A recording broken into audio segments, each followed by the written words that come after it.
Em nome do Pai, do Filho e do Espírito Santo, no poder do Espírito Santo, nós vamos abrir o Santo Livro do Senhor, na Carta aos Efésios. Nós estamos ainda no capítulo 2 e ainda também no terceiro verso, tratando hoje sobre a expressão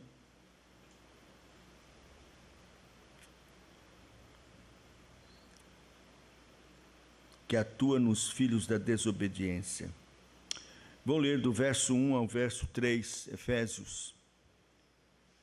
Ele vos deu vida estando vós mortos nos vossos delitos e pecados, nos quais andastes outrora segundo o curso deste mundo, segundo o príncipe da potestade do ar, do espírito que agora atua nos filhos da desobediência, entre os quais também todos nós andamos outrora, segundo as inclinações da nossa carne, fazendo a vontade da carne e dos pensamentos. E éramos, por natureza, filhos da ira, como também os demais. Que Deus aplique sua palavra bendita ao nosso coração. Nós vamos orar, vamos curvar nossa fronte. Senhor, com temor e tremor, como dissemos, nos apresentamos diante do Senhor. E eu aqui, com esta tarefa imensa de ministrar a Tua palavra bendita. Senhor, não tenho nada, não sou nada. Declaro minha total ineficiência em mim mesmo. E por isso, Senhor, declaro que dependo inteiramente do Senhor e rogo mesmo que o Senhor tenha misericórdia e possa tomar minha vida, minha mente, tudo que tenho, que sou, nas Tuas mãos, Senhor Deus. Como instrumento, usa-me para a glória do Teu santo nome, para a edificação do Teu povo, Tuas ovelhas que estão aqui. Senhor, quero orar e colocar diante do Senhor nossas preocupações e ansiedades, porque o Senhor diz para não estarmos ansiosos por coisa alguma, mas que sejam apresentadas diante do Senhor todas estas preocupações pela súplica, pela oração, com ação de graças. E nós queremos, ó Deus, colocar especialmente irmãos queridos e amados que estão passando por grande aflição, especialmente por enfermidades, doenças extremas, inclusive de ameaça de morte. Queremos colocar diante do Senhor nosso querido e amado irmão Reverendo Guimarães, que, desenganado dos médicos, está nas Tuas mãos, Senhor. Se é Teu propósito chamá-lo para junto de Ti, então, Senhor, prepara o seu coração, consola, envolve-o com Tua graça, no poder do Teu Espírito Santo, dando a ele, Senhor, a alegria dos céus, plena convicção em Cristo da sua salvação. Abençoa os seus queridos, Aminé e todos os seus filhos. Tem misericórdia, Senhor, ampara nesta hora, nesse momento de aflição. Oramos também, Senhor, pela Elisama, filha do reverendo Jaime, que o Senhor estenda a Tua mão sobre esta jovem, com poder e graça, Senhor, concedendo, se for da Tua vontade, a cura. Ela é tão jovem ainda, tem misericórdia. Estende a Tua mão, consola também seu pai, servo do Senhor, sua esposa, toda a família, tem misericórdia e atua com poder. Lembramos também de Dona Thelma, que tem vindo aqui, está fazendo um tratamento tão sério dessa doença tão implacável, dura, difícil, câncer, mas estende a Tua mão, concede, Senhor, a ela vitória nesse tratamento, em nome de Jesus, porque tudo depende de Ti mesmo. Abençoa, mais uma vez oramos por Gonçalves, que Tua boa mão de graça, de misericórdia esteja sobre ele, meu Deus. Se não contrário à Tua vontade, insistimos que Tu cures pelo nome santo e glorioso do Senhor Jesus Cristo. Tem misericórdia, Senhor, de todos que estão sofrendo qualquer tipo de enfermidade. Assiste, Senhor, ampara com tua mão, afofa, Senhor, no leito da enfermidade. Sinta grande consolação, conforto, socorro bem presente nesta hora, Senhor. Ó, como é doce a companhia do Senhor, a presença do Espírito Santo neste momento. Oh, abençoa, sê com estes queridos e amados irmãos, imploramos, rogamos, insistimos contigo, Senhor, suplicando isto. Tem compaixão. Oramos assim, Senhor, certo da tua bênção, no nome santo do Senhor Jesus Cristo, nosso Salvador vivo. Amém. Muito bem, nós vimos aqui esta questão do Espírito que agora atua. Percebemos e entendemos que é Satanás com todos os seus demônios, orquestrados por ele, harmonicamente unidos, operando de uma forma terrível. E agora nós vamos tratar especialmente do que significa esta expressão, que esse Espírito atua em quem? Atua primeiro agora e segundo nos filhos da desobediência. Nós não podemos perder de vista o propósito. Sempre isso é muito importante para compreendermos a palavra de Deus. É uma regra básica de hermenêutica, é o contexto. É saber por que ele está fazendo isto, fazendo esta relação desta ação tão extraordinária da graça de Deus, nos livrando de situações terríveis. Tudo isso é para comprovar o que ele disse anteriormente, no capítulo 1. Qual foi a suprema grandeza do seu poder para com os que cremos, segundo a eficácia da força do seu poder, o qual exerceu ele em Cristo Jesus, ressuscitando-o dentre os mortos e fazendo-o assentar à direita nos lugares celestiais, acima de todo principado, potestade, poder, domínio, de todo nome que se possa referir, não só no presente século, mas também no vindouro. E pôs todas as coisas debaixo dos seus pés, para ser o cabeça sobre todas as coisas, o deu à igreja, o qual é seu corpo, a plenitude daquele que tudo enche em todas as coisas. Então, esta obra poderosíssima da graça, operando a salvação em Cristo Jesus, para que a gente possa entender o que foi realmente isso e dar glórias a Deus, especialmente porque nós fomos incluídos nesta salvação tão extraordinária.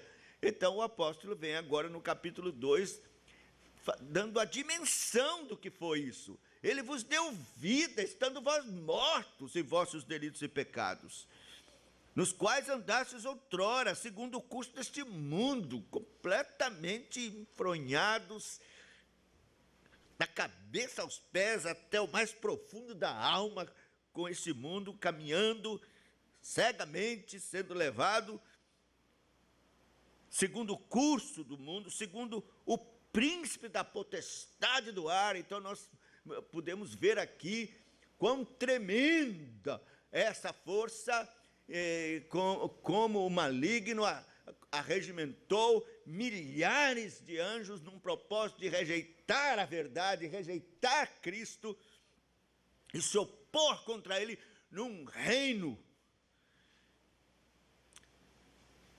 E se apossar, claro, pela permissão do Senhor, do mundo, se tornando príncipe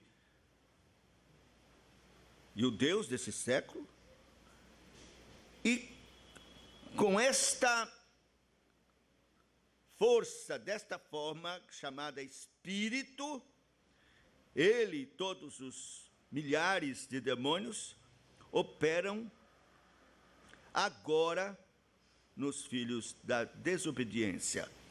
Então, todos nós estamos envolvidos, inclusos nessa massa terrível de perdidos, como filhos da desobediência.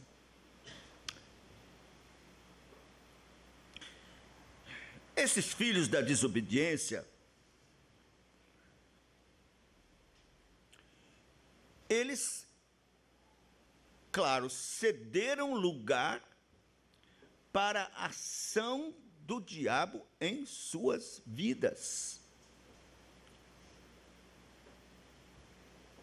Veja 2 Timóteo, que é um texto importante, nós teremos que voltar a ele mais vezes ainda, no capítulo 2, verso de número 26, mas também o retorno à sensatez, livrando-se eles dos laços do diabo, que têm sido feitos cativos por ele, para cumprirem a sua vontade. Então, geralmente se entende que as pessoas estão presas, enlaçadas pelo inimigo, para cumprirem a vontade do diabo. Então, alguém pode pensar assim: coitados, eles estão presos e pecando conforme o diabo ordena, e não pode fazer nada. Eles estão presos, eles têm que pecar segundo a ordem do diabo. Isso é perigoso, porque se nós pensarmos assim, então as pessoas não vão nunca reconhecer seus próprios pecados. Então, eu estou pecando porque o diabo me escravizou e me ordenou pecar, e eu não tenho outra coisa a fazer senão pecar. Então a culpa é do diabo, não minha. Mas não é assim que devemos interpretar. Ele enlaçou para que você faça a sua vontade própria, pecando contra Deus. Claro, sob as bênçãos, entre aspas, do diabo.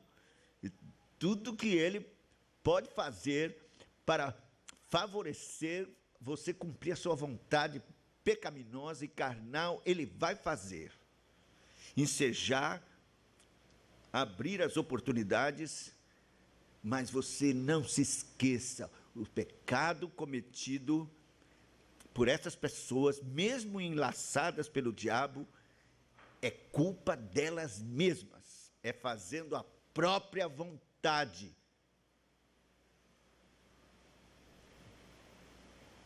Então, ninguém peca porque Satanás ordenou, mandou. Assim também podemos dizer que ninguém peca porque Deus decretou pecar. A responsabilidade é de quem peca, não é nem do diabo e nem de Deus, mas nossa. Quando pecamos contra Deus, pecamos por nossa vontade carnal. Somos os únicos responsáveis por nossos próprios pecados.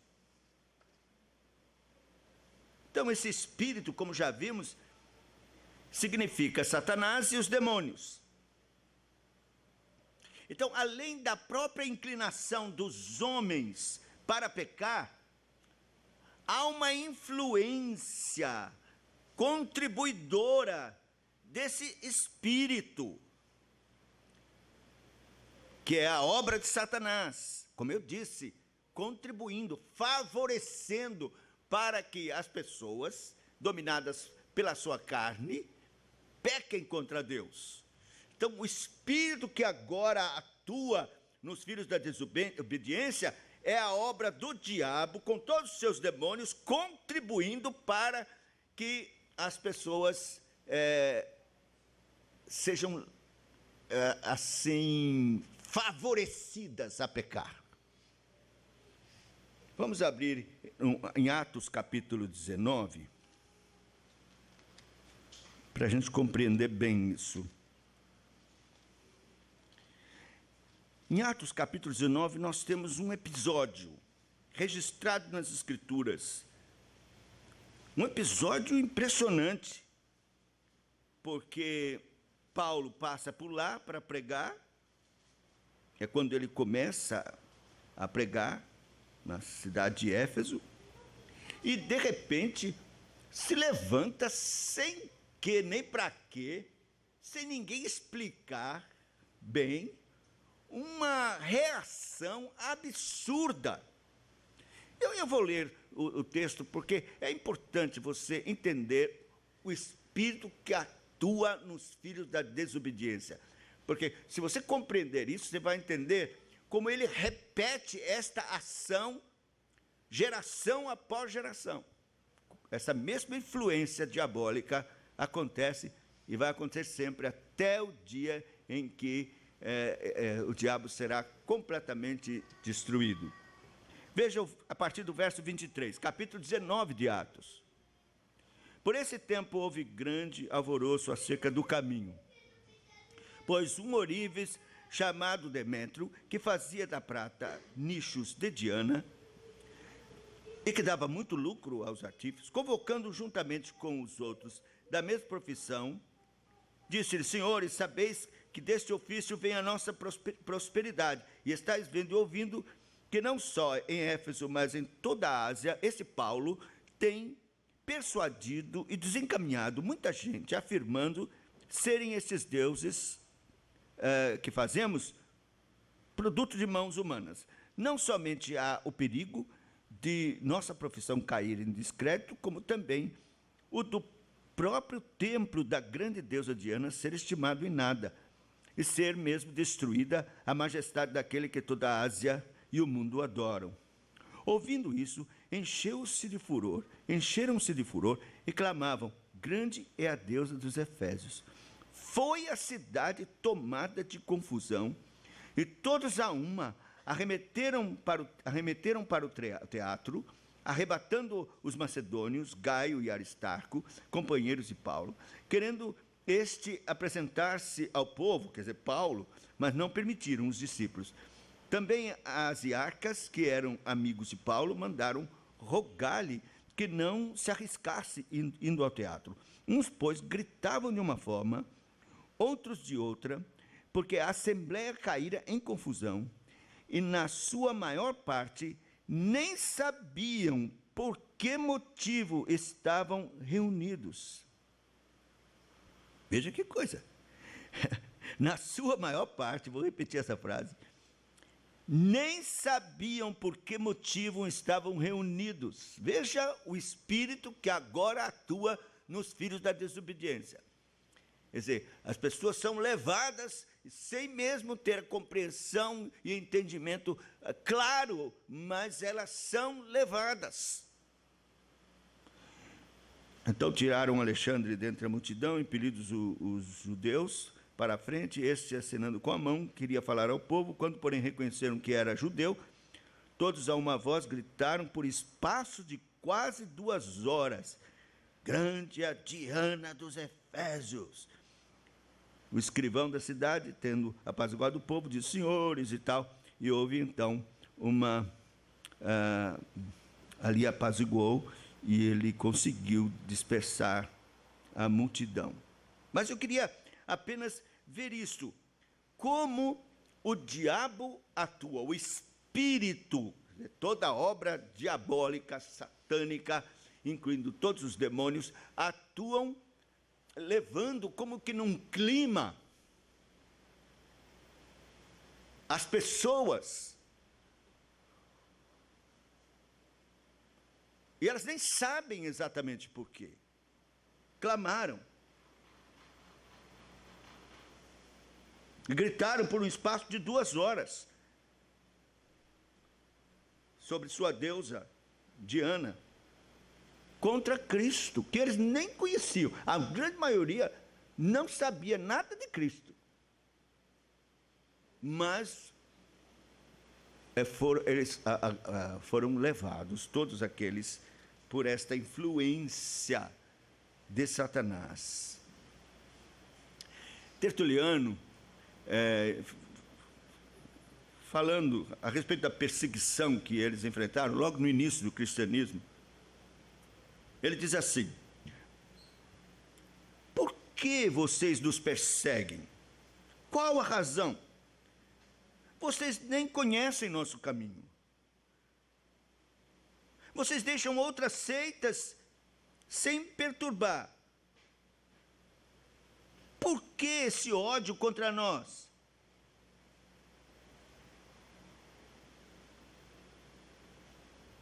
É apenas um nome que vocês perseguem e vocês nem sabem dele a respeito nada.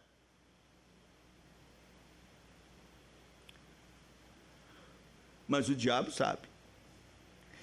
O diabo é contra Cristo desde a eternidade.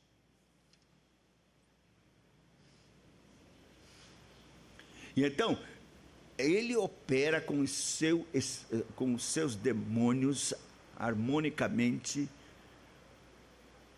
para exercer esta influência e fazer com que as pessoas sejam levadas a dar vazão a toda a sua miséria e todo o seu pecado por esta influência maligna.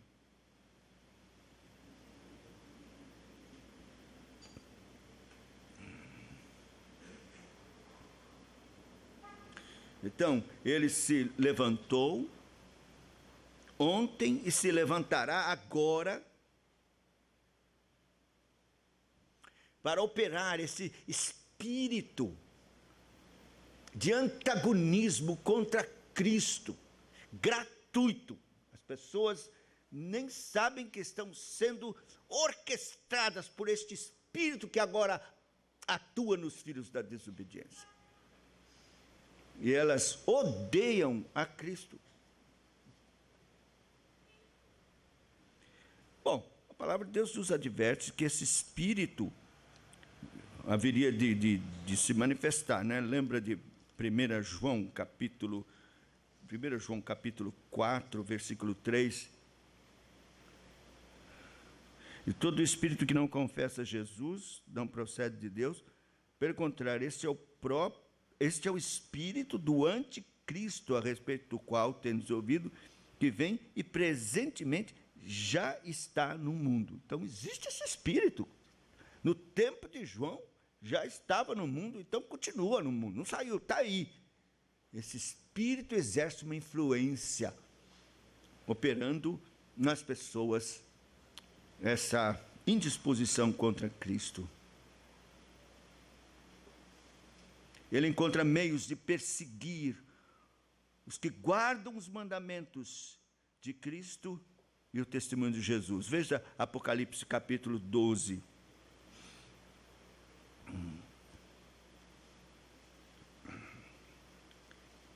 Então, o dragão persegue a mulher, no verso 13. Quando, pois, o dragão se viu atirado para a terra, perseguiu a mulher, que é a igreja, que dera luz ao filho varão, Cristo.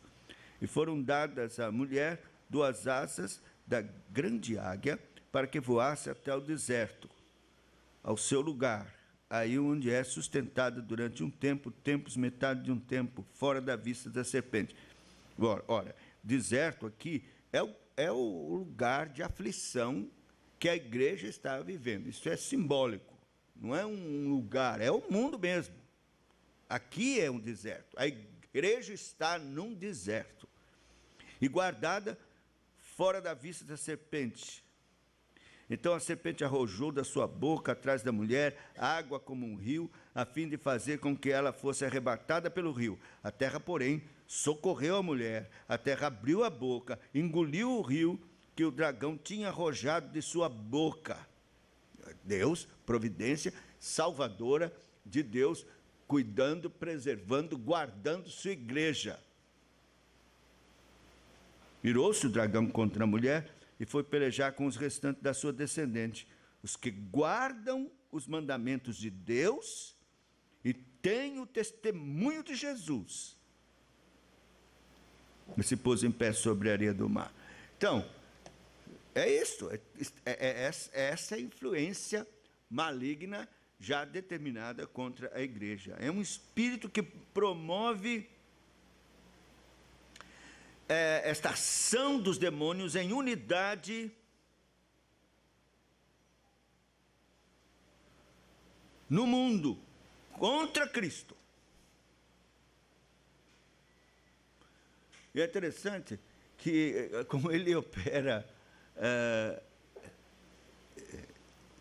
você se lembra quando diz a palavra que Herodes tinha brigado com Pilatos, e eles não se falavam, eles eram inimigos, figadais, inimigos, mas surgiu Cristo, e então eles se uniram, eles se tornaram amigos contra Cristo. Isso é para mostrar mesmo a disposição do diabo, de como ele opera nas vidas, tudo que é possível contra Cristo. No Salmo 2, nós temos uma expressão também desta, quando nós cantamos esse salmo. E então diz assim: porque enfurecem os gentios e os povos imaginam coisas vãs, e os reis da terra se levantam, e os príncipes conspiram, tramam, se unem para tramar juntos contra o Senhor e contra o seu ungido, dizendo: rompamos seus laços, sacudamos de nós as suas algemas. Quer dizer, é o diabo, com sua influência, o espírito que agora atua nos filhos da desobediência, ensejando para que eles se unam contra Cristo. E é interessante que Cristo disse assim: esta é a sua hora e o poder das trevas. Quer dizer que o Senhor Jesus reconhece que este é um momento realmente em que o diabo iria agir. Primeiro, para realizar aquilo que Deus mesmo tinha proposto, que era a própria morte do seu filho. Então, as trevas foram liberadas com todo o poder para matar a Cristo.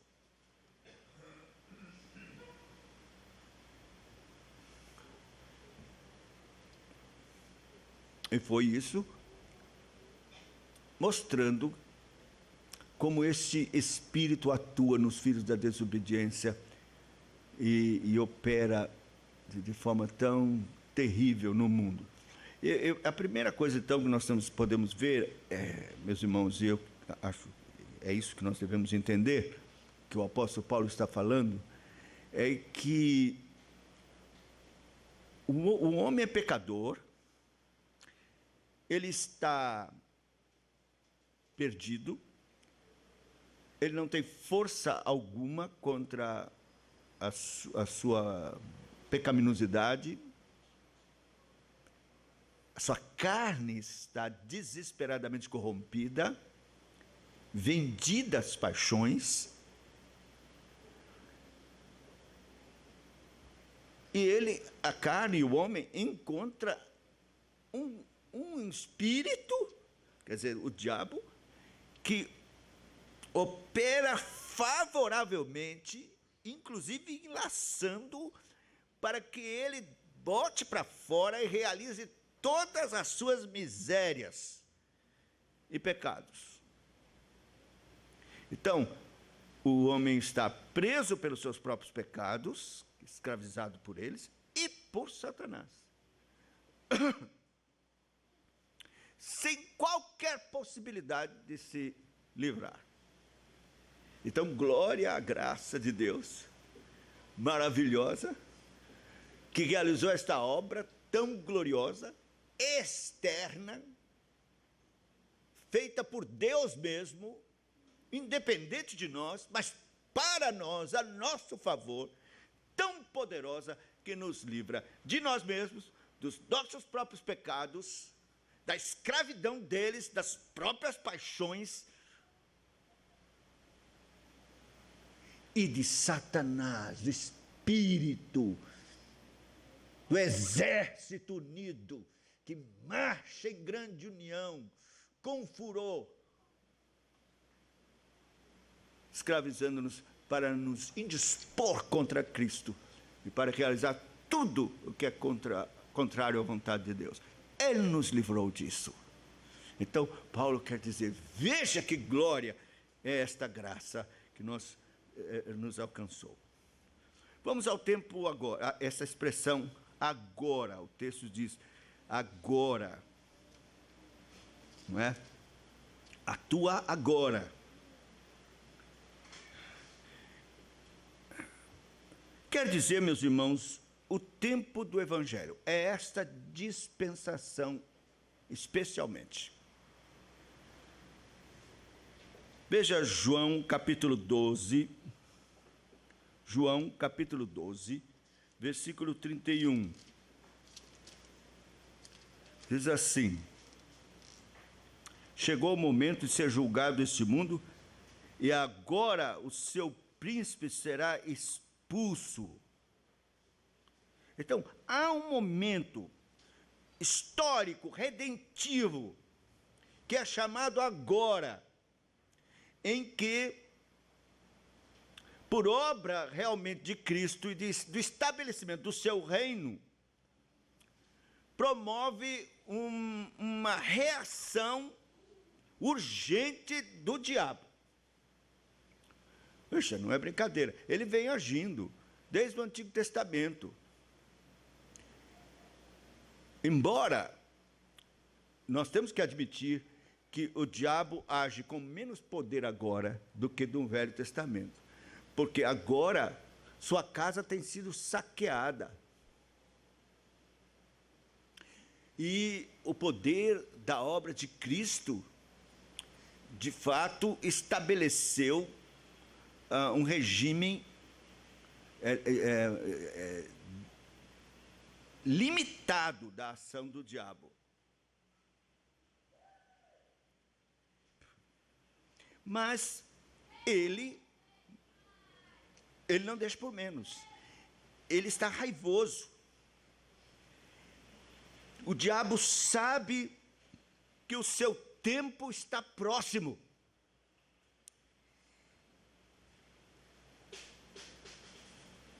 Pouco tempo lhe resta. E ele está irado. Como nós lemos lá em Apocalipse 12. Ele está irado. Ele quer agora aproveitar o tempo, porque ele sabe que está próximo.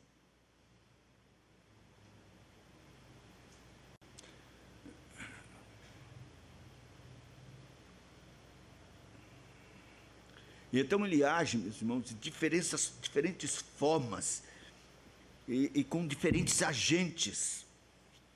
Em Apocalipse, no capítulo 9, nós já fizemos exposição de Apocalipse, quem acompanhou certamente vai se lembrar da exposição que nós fizemos, não é? Quando então a quinta trombeta é tocada, e então se abriu o fosso do abismo, verso 2, subiu fumaça do poço, como fumaça de grande fornalha, e com fumaceira saída do poço, escureceu-se o sol e o ar. Também da fumaça saíram gafanhotos para a terra. Foi-lhes dado poder, como o que tem os escorpiões da terra. E foi-lhe dito que não causasse dano à erva da terra, e nem a qualquer coisa verde, e nem a árvore alguma, tão somente aos homens que não têm o selo de Deus sobre a fronte. Foi-lhes dado que não os matassem, e sim que os atormentassem durante 5 meses. O seu tormento era como tormento de escorpião quando fere alguém. Bom, isso simboliza agentes operados por Satanás. Esse fosso do abismo é o fosso onde ainda tem demônios e que, pela vontade e propósito de juízo de Deus, são liberados para atormentar os homens. Diferentes agentes, diferentes formas. Não fique esperando você encontrar gafanhotos aí enormes, com a cauda de escorpião, lhe correndo atrás de você. Não é isso, é simbólico. Existem ações já malignas acontecendo ao longo desta dispensação, com esse propósito executado por Satanás, através dos seus demônios, para atormentar os homens. Diversos agentes que promovem confusão, revolução, guerras, desajustes completos na economia,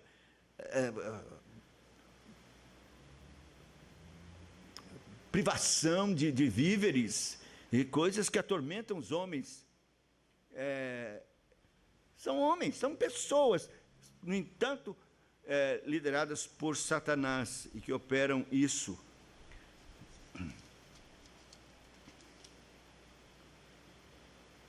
No Apocalipse 16, nós temos aqui outra forma.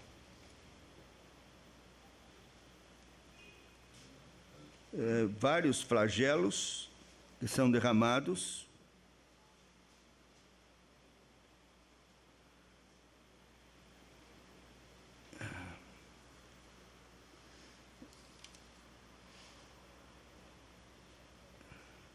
No verso 12 diz assim: derramou o sexto a sua taça sobre o grande rio Eufrates, cujas águas secaram, para que se preparasse o caminho dos reis que vem do lado do nascimento do sol.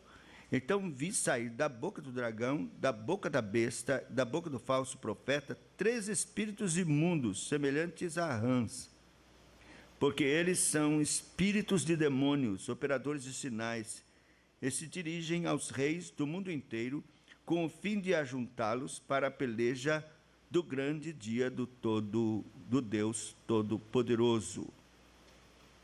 Agora aqui já não é gafanhoto, são rãs. Quer dizer, certamente representando maior mobilidade ou qualquer outro tipo de ação, mas o objetivo é o mesmo.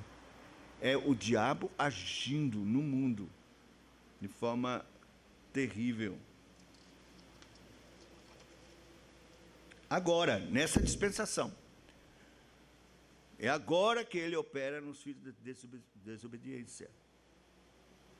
Meus irmãos, nós precisamos conhecer o nosso inimigo,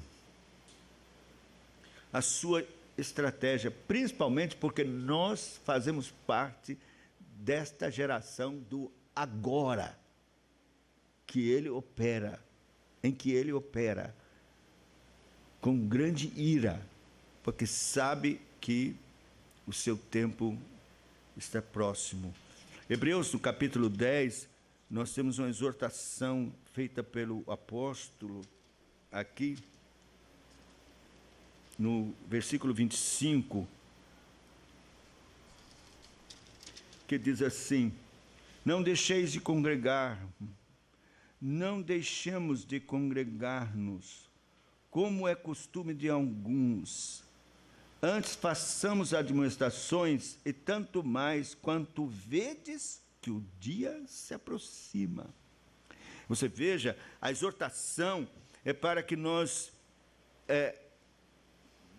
possamos dar mais ênfase, ensejar mais a consagração, mais a igreja, mais o ajuntamento dos santos, mais a reunião dos crentes em louvor, buscando a palavra, orando juntos, porque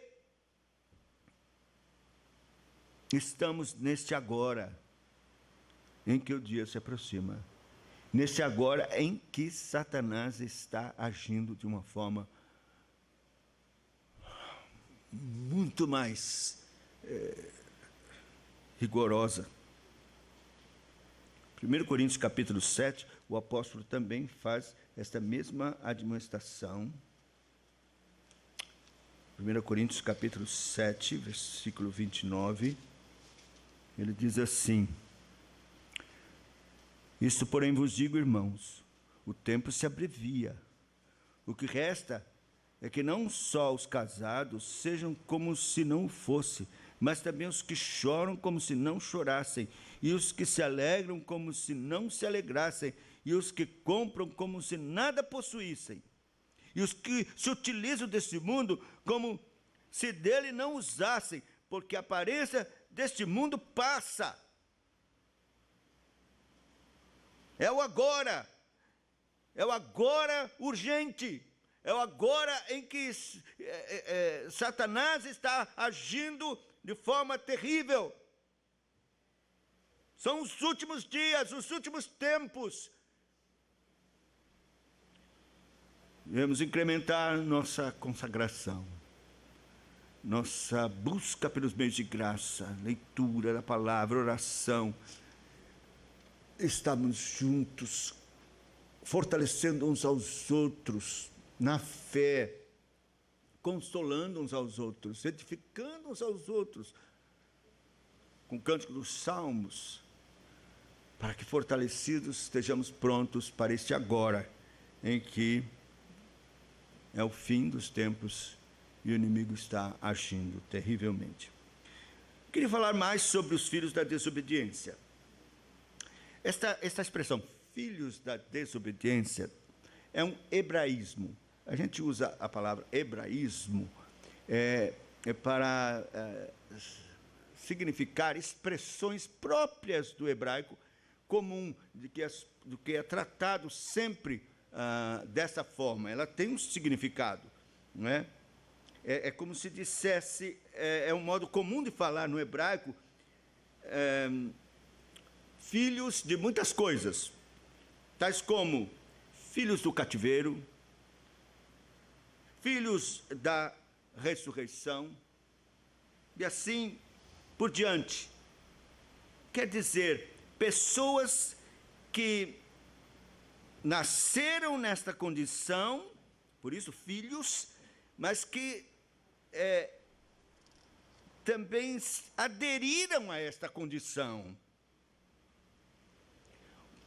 de pecado da desobediência.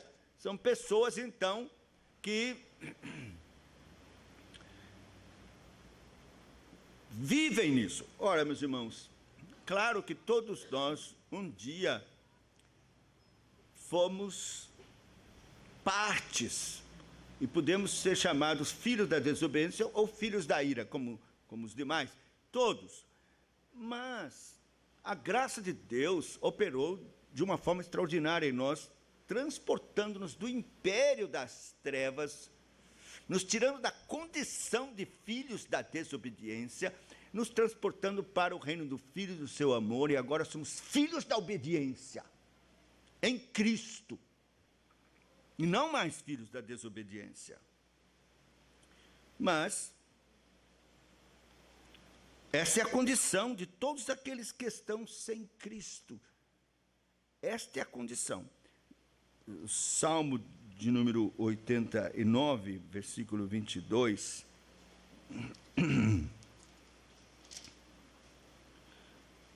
diz assim: o inimigo jamais o surpreenderá, nem o há de afligir o filho da perversidade. Veja a expressão, filho da perversidade. Isso se refere ao diabo mesmo, né?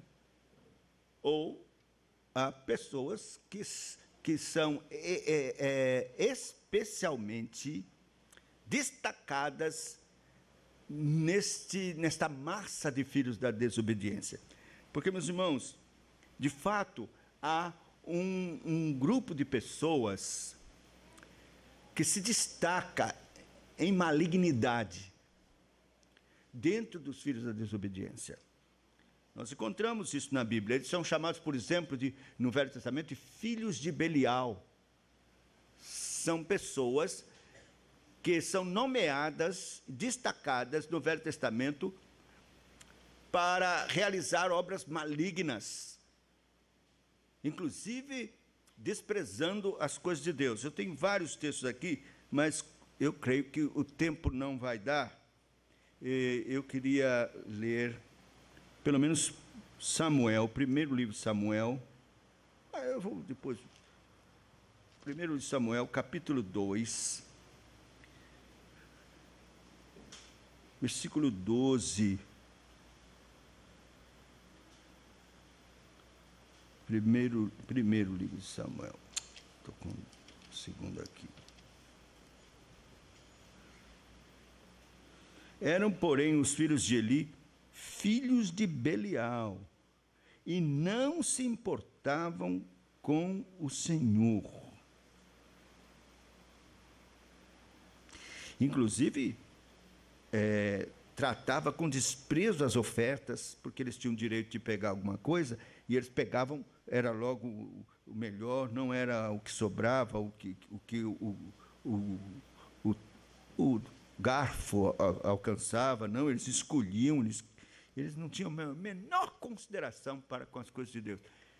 Quer dizer, eles se destacavam em ofensa contra Deus, e eram chamados de filhos de Belial. Deuteronômio 13, 13.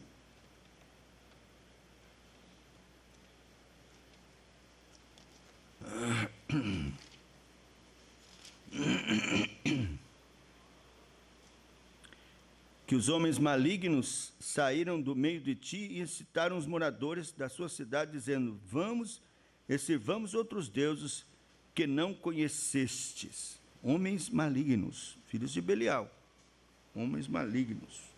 Também Juízes, capítulo... Juízes, capítulo 19, 22.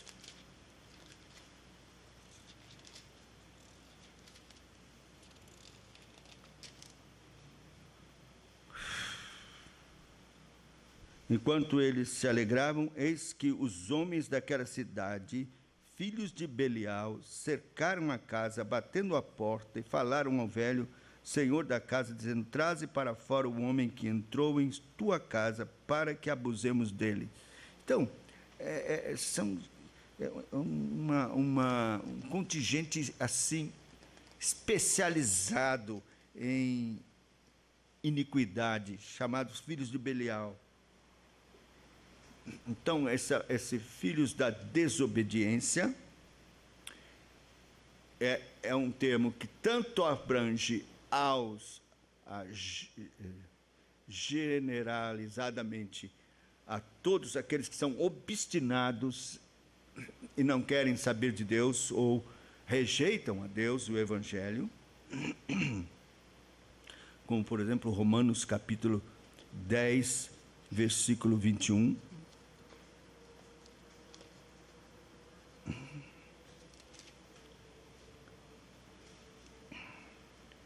Quanto a Israel, porém, diz: todo dia estendi as mãos a um povo rebelde e contradizente, ou obstinado. Romanos 2, 8.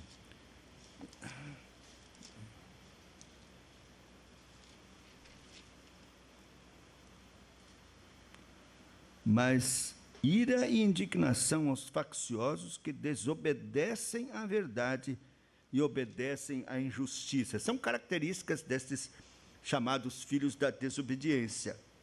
Tito 1, 16.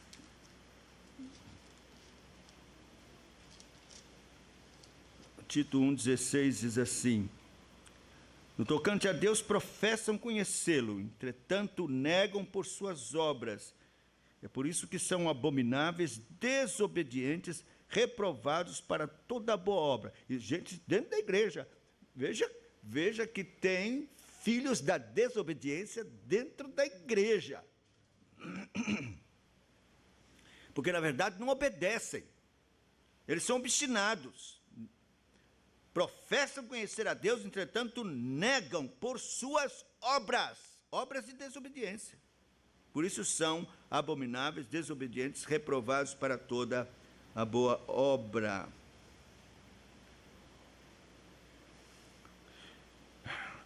Então, nesse sentido geral, como diz aqui, voltando lá para Efésios, capítulo 5, versículo 6, diz assim: ninguém vos engane com palavras vãs, porque por essas coisas vem a ira de Deus sobre os filhos da desobediência. Então, são esses, num sentido geral. E também temos alguns geridos por Satanás de uma forma especial e que operam de forma terrível, como Lucas 11, 24.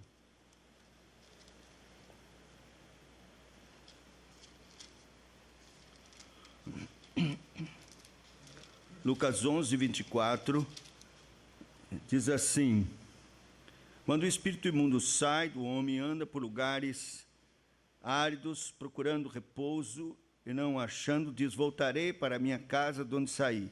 E tendo voltado, encontra varrida e ornamentada. Então vai e leva consigo outros 7 espíritos piores do que ele. E entrando, habitam ali. E o último estado daquele homem se torna pior do que o primeiro.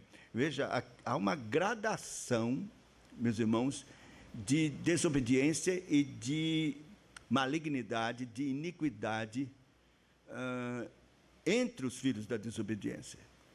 Tem gente num estado pior do que outros.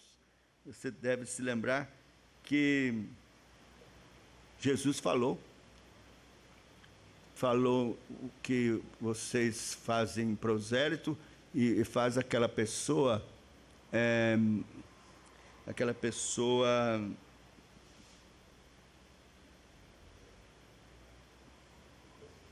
10 vezes mais merecedora do inferno, digna do inferno.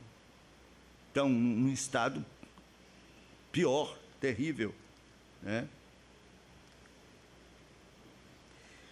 Claro que não é o regenerado, não é o caso do regenerado, embora o regenerado possa cair na influência de Satanás. Cair na influência de Satanás para cometer um pecado terrível. Por isso nós temos que estar vigiando, meus irmãos, porque nós podemos ser vítimas da ação do Espírito que agora opera nos filhos da desobediência, mas que também pode atingir-nos com sua influência. Essa influência são circunstâncias armadas pelo maligno, que a gente, se não estivermos vigiando, podemos entrar. E aí, tudo nos enseja a pecar. Como é que eu fui parar ali? Como é que isso aconteceu? Como é que... Claro. Geralmente, as pessoas que cometem um pecado, adultério, ou prostituição, algo ruim, sério, quando cai em si, começa a pensar, mas como é? Por exemplo, o caso de Davi. Quer dizer, como é que o cenário foi armado para ele cair? Que foi isso que fez essa mulher tomar banho nua, num terraço, sei lá o quê, que Davi, de bobeira ali, vê aquela mulher assim. Se ele estivesse vigiando, o Senhor te repreenda, Satanás. Isso tem alguma coisa errada aí de Deus, que não é de Deus.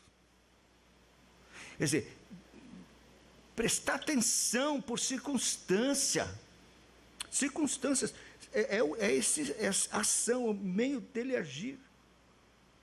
E você se lembra que foi assim com relação a Pedro, não é? Se a gente ler lá em Lucas, no capítulo 22, você vai ver que Jesus prevê que Satanás iria envolvê-lo. Aliás, pediu para fazer isso. Lucas capítulo 22, versículo 31.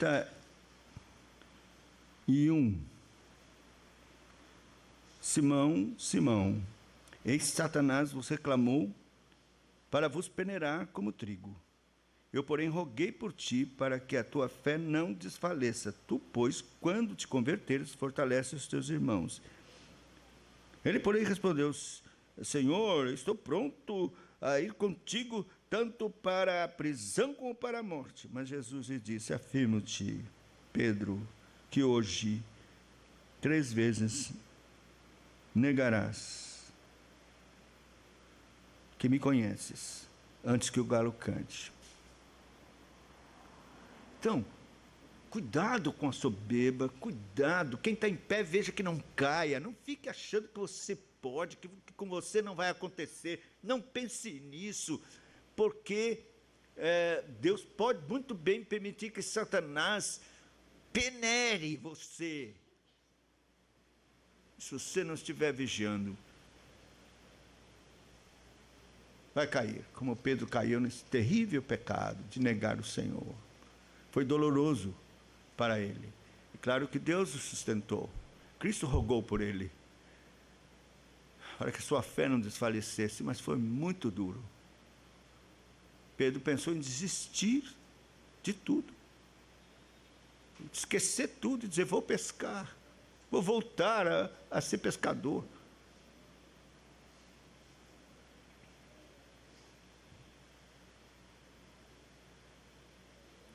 Cuidado, meu querido. Estamos realmente chegando ao fim.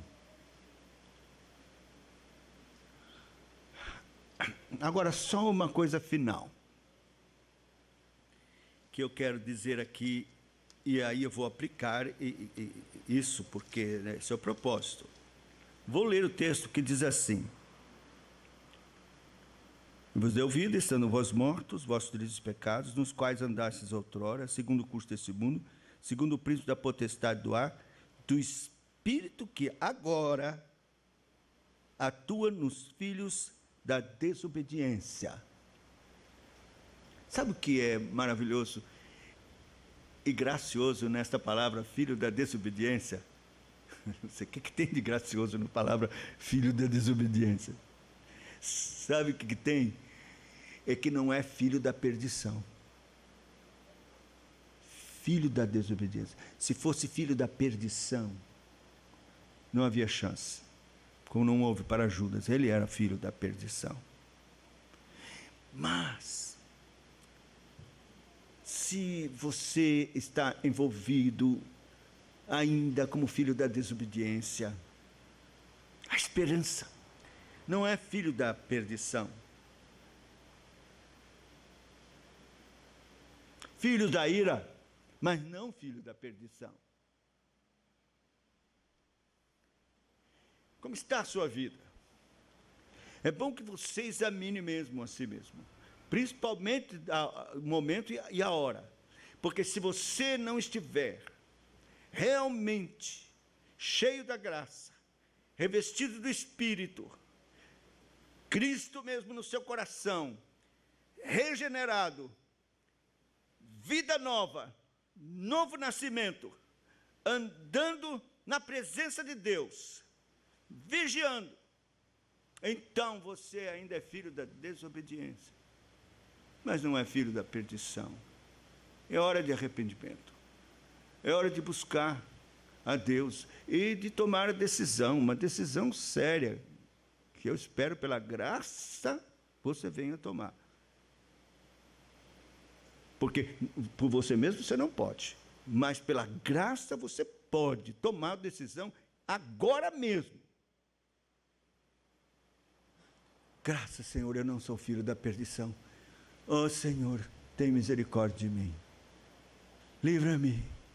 Livra de todo o poder das trevas, todo o poder de Satanás. Toda a obra que o Senhor fez, gloriosa, de morte na cruz e ressurreição, é suficiente, é mais poderosa do que todo o poder das trevas e de toda a potestade de Satanás para me livrar, quebrar os laços que me amarram e me livrar, e me transportar do império das trevas para o reino do Filho, do teu amor. Ó Deus, faz isto comigo. Tem misericórdia. E aos crentes, dá-me vigilância, abre os meus olhos, faz-me mais consagrado, amar mais a igreja, mais as reuniões de oração, mais a palavra, mais tempo de oração secreta contigo. Senhor, esta é a hora, é agora que o Espírito está agindo como nos filhos da desobediência. Salva-me, Senhor, preserva-me, salvo, sustentado por ti mesmo, Senhor, em fé e graça, até o dia final, quando Satanás será derrotado, e eu estarei para sempre livre contigo. Não me deixe pecar, Senhor, porque mesmo como crentes podemos pecar terrivelmente, fazer com que o nome do Senhor seja blasfemado entre os gentios, e o Evangelho profanado, a palavra de Deus profanada. Não, Senhor, não, não. Livra-me do poder das trevas. Eu imploro, invoco, rogo, clamo por todas as forças e poder do Calvário, da cruz e da ressurreição de Cristo, da obra da graça. Opera em mim, Senhor, salva-me nessa hora do fim, porque Satanás desceu, furioso, como um raio, caiu sobre a terra, e sabe que o seu tempo está próximo. Tem misericórdia de nós, Senhor. Amém. Vamos ficar em pé, vamos orar.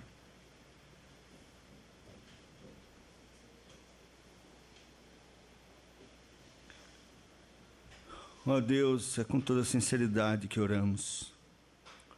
Não é retórico, não é nada, é sinceridade mesmo, coração aberto, com temor e tremor, porque não somos nada, menos que nada. Por nós mesmos não conseguimos e nem podemos nada contra o diabo. Se o Senhor não tiver misericórdia de nós, estamos perdidos, perdidos nessa hora, neste agora que o Espírito opera nos filhos da desobediência. Tem compaixão de nós, Senhor. Socorre-nos, ouve o nosso clamor por Jesus Cristo. Senhor, apieda-te de nós, venha ao nosso encontro, envolve-nos com o poder do Teu Espírito Santo. Move-te, Senhor, no nosso meio, constrangendo o nosso coração a buscarmos mais a Ti, a orarmos mais, a jejuarmos mais, a nos desapegarmos cada vez mais desse mundo, das coisas deste mundo, Senhor, e colocarmos nossos olhos em Ti, Senhor Jesus querido. Oh, tem misericórdia de nós. Salva-nos desta geração perversa e de todo o poder das trevas. Não nos deixe cair, Senhor. Não nos deixe. Mesmo sabendo que não vamos perder a nossa salvação, não queremos pecar, temos horror de pecar. Livra-nos de pecar, porque, Senhor, será cuspir na Tua face, será blasfemar e pisar Teu sangue. Não queremos nunca. Salva-nos, Senhor, sustenta-nos, segura-nos com Tua mão forte. Ouve nosso clamor, nossa oração sincera. Pedimos-te, Senhor, por nós mesmos não conseguimos. Se o Senhor não abrir, rasgar os céus, descer e nos visitar com poder, ah, Senhor, que será de nós? por amor do teu nome, pelo zelo que tu tens à tua glória, por amor à tua igreja, Senhor, que resgataste com teu próprio sangue. Salva-nos, socorre-nos, por Jesus Cristo, nosso Rei, Salvador e Senhor, oramos. Amém. Deus abençoe os irmãos.